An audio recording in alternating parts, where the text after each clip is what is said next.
The Emmy Awards aired last night in prime time. If you didn't watch, you weren't alone. And by the way, we don't judge. Even by the usual standards of show business, last night's show was a remarkable triumph of identity politics over art and entertainment. Even before it began, an actress called Issa Rae told reporters she was planning to judge the nominees solely on the basis of their skin color without reference to their talent or achievement. And she wasn't the only one. Who are you rooting for tonight? I'm rooting for everybody black. I want to thank Trump for making black people #1 on the most oppressed list. He's the reason I'm probably up here. Those comments didn't seem to raise an eyebrow, but of course they didn't. It's 2017, and so we're used to open race hostility from the left, so used to it that many of us no longer even notice. The entire show was like that. It came closer to political indoctrination than entertainment. Here's a selection. Unlike the presidency, Emmys go to the winner of the popular vote. I suppose I should say, at long last, Mr. President, here is your Emmy. Imagine if your president was not beloved by Nazis. And in 2017, we still refuse to be controlled by a sexist, egotistical, lying, hypocritical bigot. So celebrities are liberal. They don't like Trump. Whatever, that's fine. In fact, it's normal. That's not what is striking here. Last night's show wasn't really about Trump. It was an expression of the contempt America's ruling class has for the rest of the country, for the zip codes they don't live in. The middle class elected Donald Trump last November. Last night, Hollywood denounced them for doing it. But don't kid yourself. You could have heard the exact same contempt for middle America at any Google board meeting or Facebook employees retreat, or for that matter, at any bar in Washington where fundraisers from both parties regularly gather. What we're watching now is no longer a debate between conservatives and liberals.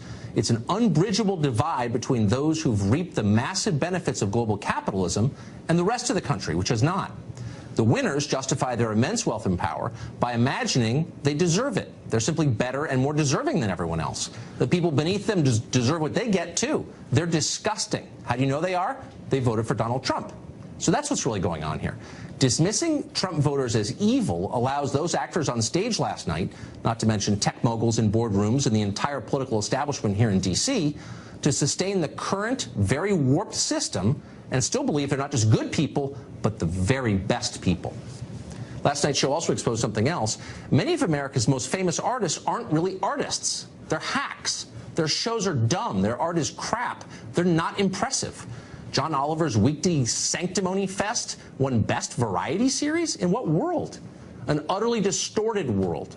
A place warped by ideology where political imperatives supersede art. A place where everybody has to pretend that Ta-Nehisi Coates writes well. A country in which the wooden stupidity of The Handmaid's Tale is ignored because the story's message is just so very important at a critical time like this. That show won 5 awards last night, by the way. Of course it did. Politics never improves art. It only corrupts art, turning free thinkers into robots and beauty into propaganda. We should not be surprised. Wendy Acifo is a professor of education at Johns Hopkins University, and she joins us tonight. Professor, thanks for coming on. Thank you for having me. So look, just to be totally clear, I'm not whining that liberals are acting liberal. Okay. Or that Hollywood is liberal. Knew that. I'm bothered by the distorting effect that politics has on art. And I fear that no one on stage last night was even allowed to offer a contrary opinion, not just about Trump, but about America itself. Like there's this orthodoxy that just produces really crappy art. That bothers me. Well, you know, as Americans, it's okay for us to be critical of our president. That's the beauty of a democracy. Amen. And, you know, President Trump is not beyond reproach. But as entertainers and as comedians, what they do is they use real life to entertain. And we see that take center stage when we see Alec Baldwin winning, you know, an Emmy for his portrayal of Donald Trump. We see Kate McKinnon winning an Emmy for her portrayal of Hillary Clinton, as well as Kellyanne Conway. So what happens here is when you elect a reality star as president and he becomes a celebrity and commander-in-chief, you cannot be mad when he is center stage and he is the brunt of all jokes. And I'm not, actually. Yeah. And I think he wants to be center stage. He and I does. think there is a rich vein there, and I get it, and I understand it's funny. Some of it is funny. Absolutely. What bothers me is that there's clearly a kind of political affirmative action at work where stuff that's not The Handmaid's Tale, are you serious? Wins 5 awards? Not because the story is convincing or elevating or interesting or anything other than wooden and dumb, because it is, but because it's like an allegory that's important. And that's just like devalues art. Do you see? No, because art is what we make it, and beauty, it's true, and beauty has the ability to be interpreted differently based on who views it, But wait right? a second, that's true. There's a subjective Yeah. element, but there's also like at least an idea of excellence. You shouldn't be rewarded for mouthing the same stupid slogans that everybody else is, and then have the gall to call yourself an artist or a free thinker. You are merely a robot going along with the crowd, as these people are. So is the problem what they said on the Emmys, or is the problem what they do when they're acting and they're I portraying just their think the art? whole thing is distorted. I mean, again, I'm not against mocking this or Absolutely. any other president or having heterodox views, but that's the point. No heterodox views are allowed. Like, you have to ascribe to a certain worldview.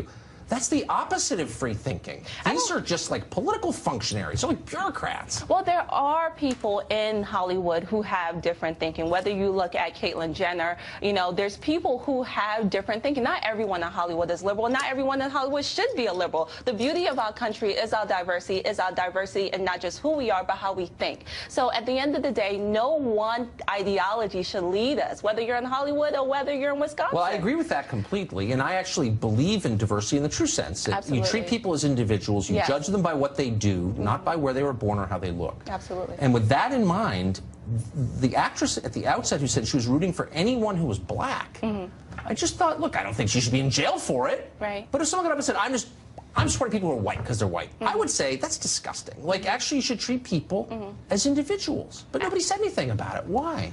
You see, so I think knowing Issa Rae's show, which is very diverse, and having watched it a few times, again, I cannot speak for her because I'm not in her head. Right. But from my thought process and seeing the diversity of her show, she's saying that she wants to see individuals win and have a diverse background when it comes to Emmys. And yesterday we saw that. We saw the first African-American woman win for writing a comedic play. Hold on. You know? But that's, let me just, and I'm not against, I've never seen the show. I'm not against her personally. Yeah, because it's very diverse. But it seems the opposite of diverse. It seems monochromatic. She's saying, I want people of one specific color to win. That is the opposite of diversity. And it also suggests that a person's color is the most important thing about that person. And I just don't believe that. And I hope that nobody else believes that because it's wrong. Our country wasn't founded on that, and what matters is not your color. What matters is us coming together. And again, not being in her head, but Right. just seeing her art form time and time again. She is a diverse thinker, and she was basically trying to say, you know, it'll be great if we escape from the norm and we have individuals who represent all walks of life walking across that stage. Yeah, she only, and yesterday only we had mentioned that. one group, and that's, I just think it's a divisive habit of thought. It's You start- beautiful that the first Muslim and first South Asian actually won an award for acting yesterday, and that's the diversity we need See, in I this just country. don't. I think looking at the world like that gets you to civil war, actually. I think you should look at people first as individuals. Absolutely. What did this person do? What does he believe? What's what their has merit? he achieved? Exactly Absolutely. right. And as soon as you see people as indistinguishable from anybody else in their same group, that's when people really start hating each other. Absolutely. We can't be divisive. That does not But you help don't us. see that as divisive to say, I'm rooting for people just because of how they look. So again, I am not in her head, but again, Right. looking at her artwork and her art product, what I have seen from her has been diversity and inclusion. So I believe that what she was trying to say was, we want to see people walk across that stage who are diverse So thinkers. she meant the exact opposite of what she said. You should bring her on the show and ask I her. would love to have her on. Look, I don't want to hassle this one person about whom I know nothing. It's just, she seems a metaphor, really, for a kind of thinking that seems very pervasive right now, that I'm rooting for my group or my team or my tribe, and I just think that, I think we should think of each other as Americans. Absolutely. Finally, the Emmys, the numbers are going down. Yes. And it does make me wonder, maybe there are lots of reasons for that, but it makes me wonder, they don't care that Americans don't want to watch their political lectures, but they keep giving the same lectures. Why do you think that is? Well, when you frame it like that, that's statistically dubious. Because if you look at the totality of the situation, the numbers did go down. However, the numbers also went down in 2016, and it was a 5% drop from the numbers in 2015. So what we're seeing here is not just the Emmys. With award shows across the board, their numbers are going down. So I would appeal to actually the people who run these award shows and say, hey, listen, the award viewership is going down. So it happened during the Obama administration, the numbers were going down. And this year's Emmy, just to put it into context, has the same viewership as last year's Emmy. So do you think, so maybe, you make a fair point. I mean, maybe America just doesn't have an appetite for watching rich people celebrate themselves. How many more times do we need to watch rich people give themselves awards? Well, everyone, if you are deserving of an award, you should get an award, whether you're rich or not, Tucker. Okay. A Handmaid's Tale. It's like, it's a parody. I heard it's Thank great. you. Thank you for having me. Thanks, Professor.